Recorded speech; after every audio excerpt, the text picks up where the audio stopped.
Voltamos com Rede Notícia, agora em Belo Horizonte, 12h36, e recebemos aqui a diretora executiva do Sindsaúde, que é o Sindicato Único dos Servidores da Saúde do Estado de Minas Gerais, a Neuza Freitas. Muito boa tarde, Neuza. Obrigado por atender o nosso convite. Boa tarde, meus queridos. Boa tarde a todos os nossos telespectadores, os nossos ouvintes. É um prazer estar aqui novamente com vocês. Ô, Neuza, está em discussão na Assembleia um projeto polêmico, um projeto que mexe muito na vida das pessoas, que é esse projeto que transfere a gestão dos hospitais das mãos da FHEMIG para a iniciativa privada, sendo uma espécie de uma terceirização de gestão.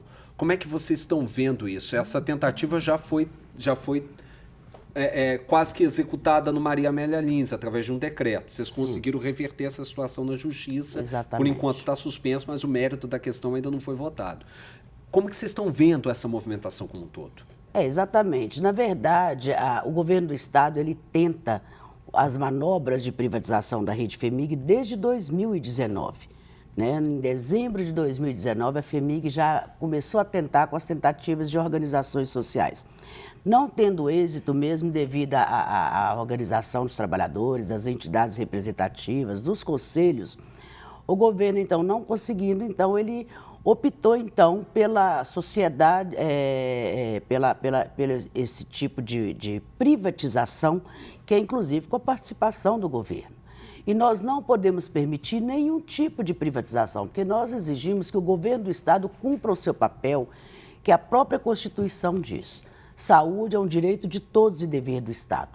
Então, o governo, ele simplesmente ele está doando, nós falamos doando, vendendo os hospitais públicos do Estado.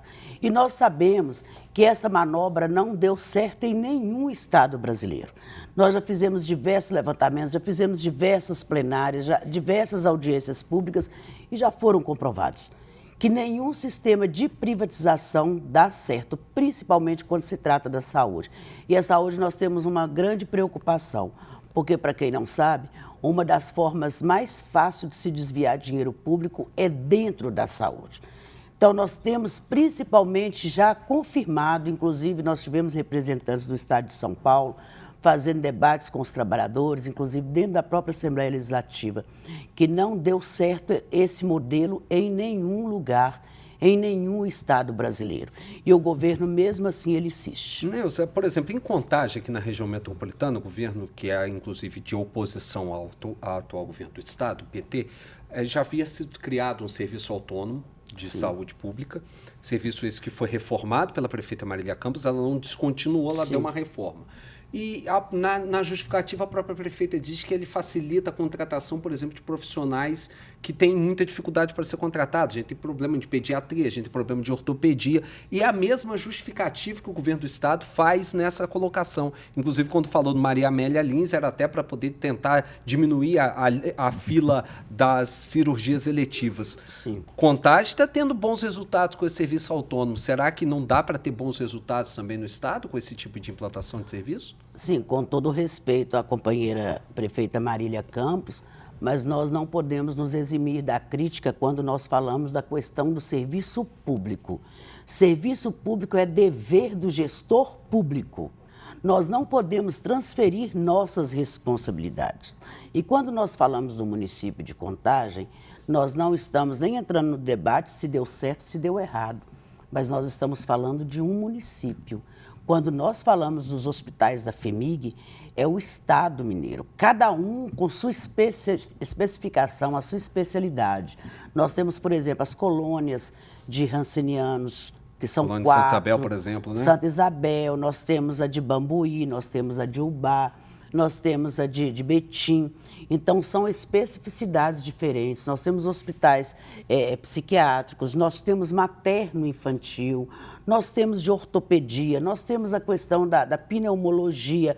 Então, são especificidades totalmente diferentes. É diferente de você falar de um hospital, um único hospital, e os postos de saúde de um município. Você falar de um estado é totalmente diferente. A FHEMIG, ela é a maior fundação assistencial da América Latina. Um governo que ele entrou simplesmente para destruir o que nós custamos a construir. São unidades hospitalares com décadas de história e de serviço público que até hoje, com todas as dificuldades, nós conseguimos alcançar em benefício da população mineira. Neuza, você é uma representante muito ativa, que está sempre nos hospitais onde tem problema. Para facilitar o entendimento dos nossos espectadores e ouvintes, eu queria que você explicasse um pouquinho como é que está a situação hoje em dia. Quais hospitais estão comprometidos em Belo Horizonte e na região metropolitana? Bem, com essa questão dessa proposta desse governo, com esse projeto de lei que já está na Assembleia Legislativa, que inclusive ontem nós conseguimos, durante a audiência na Assembleia, que o bloco de oposição entrasse com processo de obstrução. Que, aliás, foi conduzido hoje novamente. Né? Sim, sim, mas está mantendo a obstrução. Com tudo isso, o primeiro hospital a ser atingido seria o Hospital Alberto Cavalcante. Para quem não conhece o Hospital Alberto Cavalcante, ele tem quase 100 anos. Ele é uma referência no tratamento oncológico no Brasil. Fica aqui no Padre Eustáquio. Aqui no Padre Eustáquio. Inclusive o hospital onde o Padre Eustáquio faleceu. Exatamente. Inclusive tem a caminha do Padre Eustáquio, o maior carinho que se tem. Se você chegar no Alberto Cavalcante, você não vai encontrar crítica do atendimento, porque são profissionais especializados na mão de obra. São servidores com compromisso de prestar o serviço. Então, o primeiro a ser atingido será o Hospital Alberto Cavalcante. Dentre outros, o prejuízo será imensurável. Não se faz um projeto de lei para desmantelar um serviço que já tem tantos anos como é a Fundação Hospitalar do Estado de Minas Gerais, sem nenhuma discussão, não se ouviu o conselho, não se passou pela sociedade como um todo. Mas, de qualquer forma, nós ainda defendemos o serviço público sendo gerido pelo gestor público, que é o governo do Estado, que para isso ele foi eleito. Aqui, Neuza, esse é um problema que se deu por conta da atual gestão ou isso vem de falta de investimento anterior, que a gente vê sempre vocês batendo em determinadas teclas? Sim. E não é de agora? Você acha que é um compilado de más gestões que foram deixando de lado o investimento como ele deveria ser feito na Rede FEMIG? Eu sou uma crítica fervorosa quanto a isso, principalmente quando se chega à eleição, que eu falo, nunca se ouviu falar tanto em saúde quando é eleição, né? Eu defendo a saúde, defender a saúde verbal é uma coisa, defender a saúde de uma forma efetiva é outra. Na verdade, nós sempre tivemos problemas com os hospitais da FEMIG, que são muitos. A questão estrutural e de pessoal principalmente. Mas da forma com que está ocorrendo agora, nós percebemos uma forma intencional do governo do Estado e da gestão da FEMIG de simplesmente sucatear para que possa então privatizar e dizer que não funciona. Problemas sempre tivemos e acredito que sempre teremos, mas não é você transferir a sua responsabilidade para um terceiro que você vai conseguir a solução. E nós percebemos isso com muita clareza, mesmo porque nós procuramos acompanhar de perto, principalmente em outros estados. Esse assunto é complexo, mas a gente precisa muito falar mais sobre isso. Nós estamos conversando com a Neuza Freitas, representante do Sindisaúde, sobre a terceirização dos hospitais estaduais da FEMIG. Nós vamos para um breve intervalo e voltamos já. Agora é 12h45.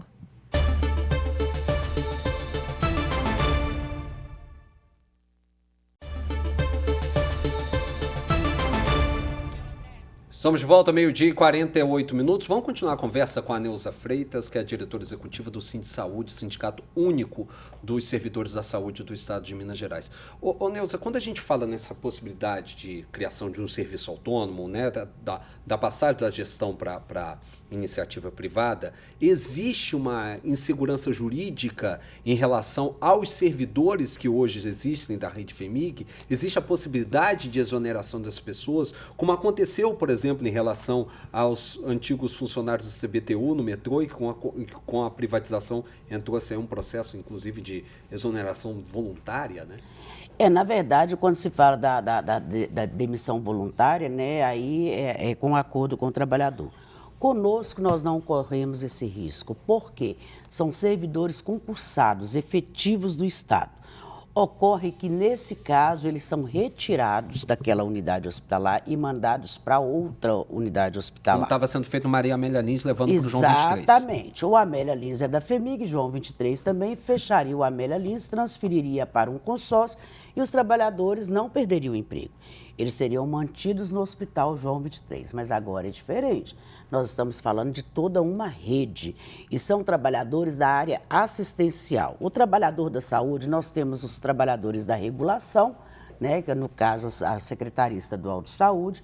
Como que um trabalhador da FHEMIG, que ele é formado na área assistencial, já vai para outra fundação? Então, isso vai causar, além de tudo, toda uma desestabilização nesses profissionais. São trabalhadores capacitados. Por exemplo, nós temos a área materno-infantil. Nós temos aquele trabalhador que ele é especializado naquela área. Então, eles vão causar um caos em Minas. Na verdade, Minas, a saúde já está um caos. Mas vai causar um caos ainda maior. Porque outras fundações são com outras missões. Nós temos a FUNED, que é a fabricação de medicamentos e vacina.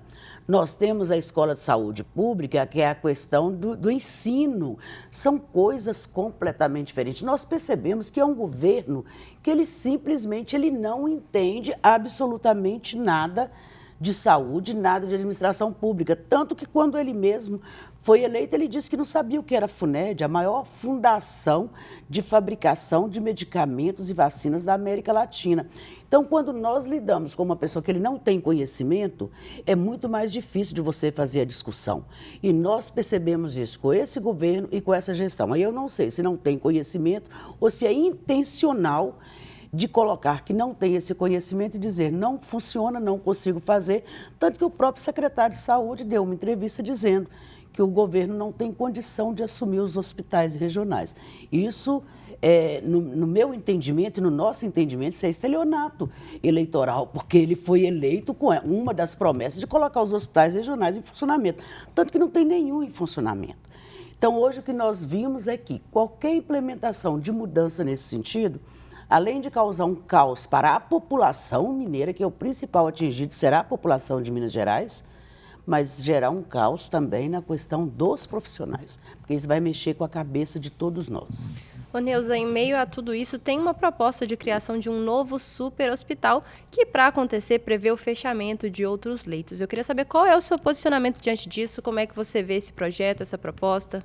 Bem, eu acredito que não é nem o meu posicionamento, né? É o entendimento de todos que entendem um pouquinho de saúde. Você vai pegar, primeiro você faz uma proposta da construção de um super hospital para funcionar até 2028. Já está errado, né? Quando você coloca a proposta para fazer para outro cumprir, porque é 2028, ninguém nem sabe quem vai estar vivo em 2028. Outra coisa, quando ele fala disso, ele fala de retirar, por exemplo, o Hospital Roberto Cavalcante, que é a área da oncologia.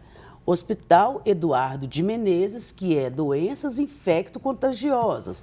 Hospital CGP, antigo CGP, João Paulo II, que é doenças pediatria, infecto-contagiosas, mas da área pediátrica, inclusive com CTIs, leitos de CTIs pediátricos. Aí ele o Odete Valadares também. E o Odete Valadares, que é materno-infantil. Uma das referências materno-infantil, inclusive com um grande banco de leite. Hospital com quase 100 anos de funcionamento. Sim, quase 100 anos, um prédio histórico. Aí ele vai juntar tudo isso com especialidades totalmente diferentes, tratamentos diferentes, vai juntar as crianças no meio da infectologia do Eduardo de Menezes, o materno-infantil junto com a oncologia, vai pegar tudo isso, fazer um angu de caroço e jogar em um espaço que, segundo ele, vai custar 200 milhões aos cofres públicos. Olha, Minas Gerais, eu acho que ela merece muito mais quando se trata de colocar a administração de saúde. Quando se trata, porque lidar com a vida humana, nós trabalhamos defendendo vidas. Quando eu entro no hospital, que eu bato o meu ponto, eu estou ali com um compromisso com a vida. E eu preciso de alguém atrás que me dê uma administração, que me dê um suporte para eu fazer o meu trabalho. Ninguém consegue mais dormir. A FHEMIG virou um caos. Você judicializou a questão, vocês judicializaram a questão da terceirização do Maria Amélia ali. Sim. Vocês pretendem fazer essa judicialização em relação a essa possibilidade da construção desse superhospital? Se necessário, sim. Tanto que não foi somente uma judicialização comum, né? Nós levamos, inclusive, ao Tribunal de Contas do Estado apresentamos, teve todo um debate, nós conseguimos uma liminar que está mantendo, inclusive, anulando o edital que foi publicado. Mesmo porque nessa empresa que havia sido contemplada, o próprio tribunal apurou o grande número de processos envolvendo essa empresa. Então, quando nós falamos dessa questão, se necessário judicializar a questão dos hospitais com a questão do PL, será sim ido até as últimas consequências, não somente pelo sindicato, como demais entidades e demais parceiros que nós temos, inclusive no parlamento. Agora, eu só fazendo uma fala aqui, você falou sobre os hospitais regionais, o governo está construindo atualmente 2 de Divinópolis, Teófilo Otoni, e a previsão até de construção até o final do ano. Eu já, primeiro, quero agradecer a Neuza, o tempo está esgotando, quero deixar um recado final seu para nosso ouvinte, nosso telespectador, e deixar claro aqui que desde o início da semana a gente começou essa semana discutindo o PROPAG. Né? Nós recebemos o secretário de Saúde do município de Belo Horizonte, ontem a deputada estadual Bela Gonçalves, hoje estava prevista a Beatriz Cerqueira, que não veio por conta da sessão extraordinária que está tendo, e nós já estamos em contato também com membros da situação, da base do governo na Assembleia e também do governo, para a gente discutir esses assuntos. Já existe um entendimento da gente, tentando alguém do governo para vir falar de Propag, pessoal também, tentamos um contato com o líder de governo na Assembleia Legislativa, o deputado Cássio Soares, que por conta da agenda não pôde vir, mas também estamos tentando outros deputados. E também queremos já fazer um convite aqui para que o secretário de Saúde, Fábio Baquerite, retorne ao Rede Notícias, ele que esteve com a gente há pouco tempo atrás. Vamos fazer esse contato, inclusive hoje, para quem sabe possibilidade dele estar aqui amanhã. Não estou gravando, estou pedindo a possibilidade que ele esteja aqui amanhã, para que a gente possa discutir mais profundamente essa questão da terceirização do serviço, da gestão dos hospitais da Rede FEMIG, com o governo apresentando o seu espaço, apresentando as suas ideias, como manda o bom jornalismo, com os dois lados, com as mesmas medidas e os mesmos espaços. Obrigado, Neuza. Eu que agradeço, agradecendo principalmente a oportunidade de estar aqui falando, esclarecendo para os trabalhadores, para os nossos ouvintes, os telespectadores e principalmente para a sociedade mineira, que são aqueles que realmente necessitam do serviço e que merecem todo o respeito de esclarecimento. Você falou muito bem. O bom jornalista, ele dá oportunidade a todos. Nós não temos que ter o lado, né? Na questão do comunicador, do jornalismo, ele tem que apresentar de uma forma imparcial e ouvindo todos. Parabenizo aqui a rede, a TV Horizonte, a Rádio América, né?